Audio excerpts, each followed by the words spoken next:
Hello and welcome to Arnie's Short Stories. I hope you enjoy this story.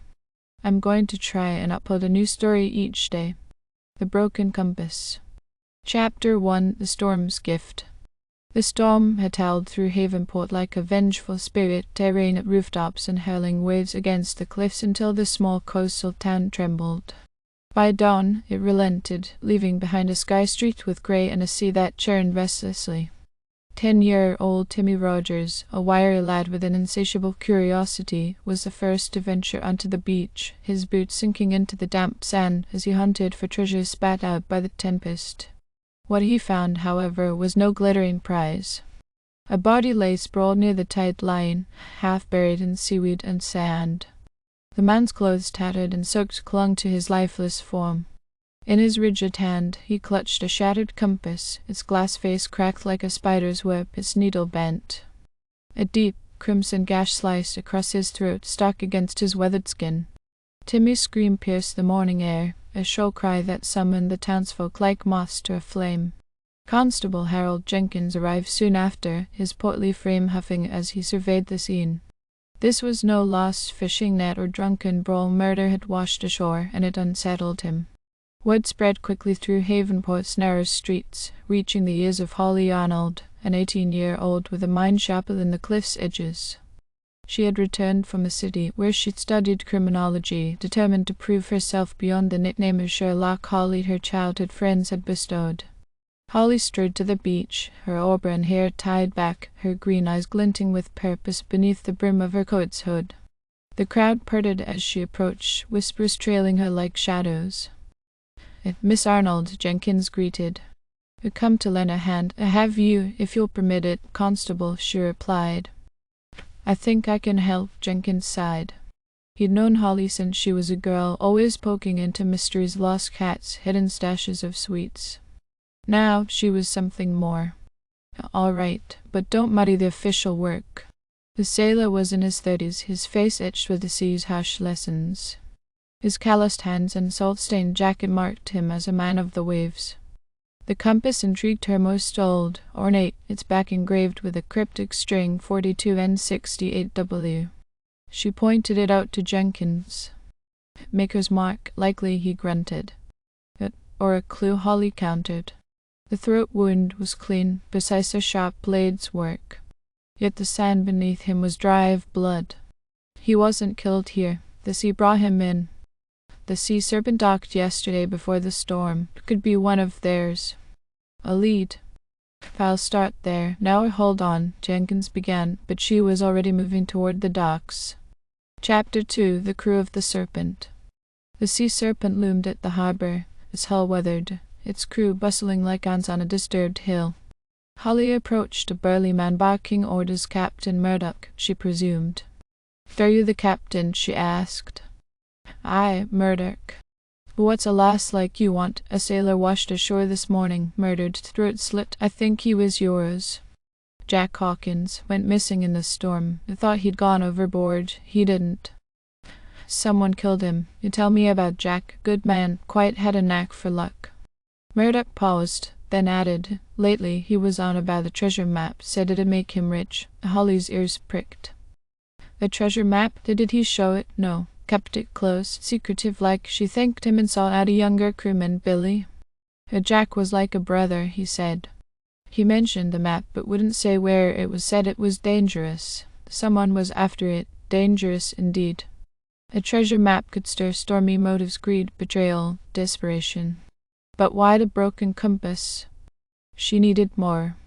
Chapter 3: Threads of History. Havenport's museum was a squat, musty building stuffed with relics of the town's maritime past. Mr. Pembroke, the local historian, emerged from behind a stack of dusty tomes, his spectacles glinting. "Miss Arnold," he said. "What brings you?" "Jack Hawkins' murder. He had a treasure map. Could it tie to a legend here? Perhaps Captain Blackwood's treasure, a pirate, centuries back, buried his loot on an island nearby, or so the story goes, never found. The coordinates? Maybe. Indeed, latitude and longitude could point to Blackwood's hoard, but you'd need the map to be sure. A map Jack had." Holly's next stop was the crew again, probing for cracks in their stories. Tom, an old sailor with a grizzled beard, dodged her questions about the map, but his shifty eyes betrayed him. Heard Jack talk. Didn't care much. Someone did. A man came asking for Jack yesterday. Tall, scarred cheek. Know him? I saw him. Looked like trouble. Didn't stay long. Holly tracked him to the Salty Dog Inn, where the barkeep confirmed he'd rented a room, but fled at dawn.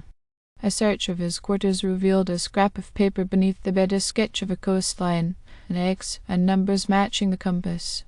Part of the map, perhaps stolen from Jack. But why leave the compass? Chapter 4: Stormy Motives. Back at the Sea Serpent, Holly cornered Mr. Grayson, the ship's navigator.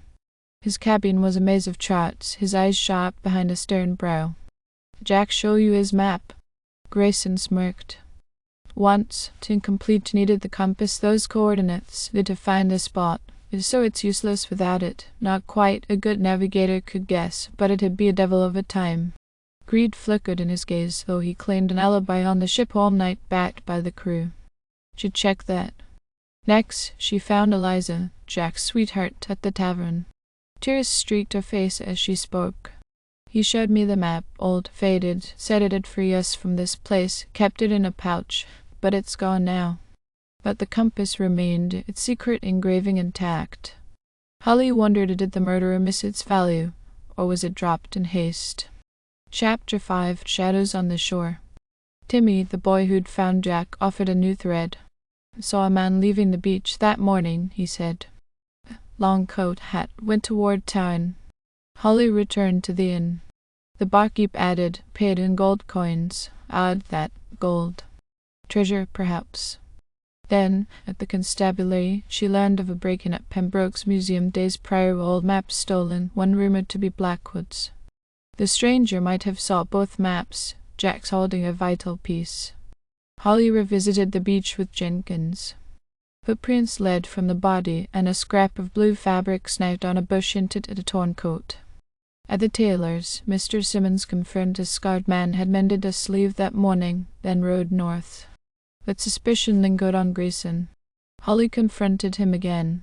"You wanted that treasure." He bristled. "I didn't kill for it." Yet the compass, now locked in Jenkins' safe, drew her focus. That night a shadow moved outside the constabulary. Holly, peering from her window, saw the scarred man picking the lock. She roused her father, a grizzled ex-soldier, and they caught him mid-act. "Drop the knife," her father barked. The man Victor Slade sneered, but complied. Jack wouldn't share the treasure. "So I took it." Chapter 6. Slade's confession sealed it. He'd killed Jack in a struggle, taken the map, and broken the compass unaware of its engraved secret before fleeing when townsfolk neared. The torn coat, stolen museum map, and his break-in attempt convicted him. Holly became Havenport's hero, her name whispered withal. Days later, she gave Eliza the map. With Jack's dream.